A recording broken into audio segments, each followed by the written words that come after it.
medyo katawaanan ni siya Bombo Lawrence kay dinhi sa ato malingaw tingali makatawa tingali ta kung ang korte mo ingon nga kinsa may mo testigo batok sa atong gikiha guwa mo diha. Yang Rodrigo, Dili na siya procedural nga kanang madawat kay sa ato bahin man lahi ang prosecution, lahi ang depensa, lahi ang korte.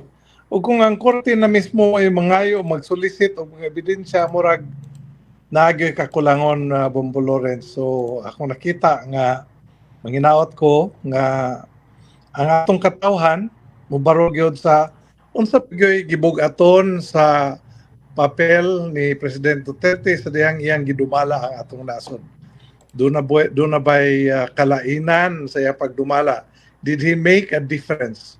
Ug tungod niini manghinaot ko nga mahatagan na og pagtagad ang dili makatarunganon nga pagdagit kang President Rodrigo Roa Duterte gikan sa Pilipinas kung kahinumduman na Lawrence siya gisakmit o gidagit walay insaktong pamaagi, wala gani insaktong pananghid sa atong korte ug kining tanan questionable.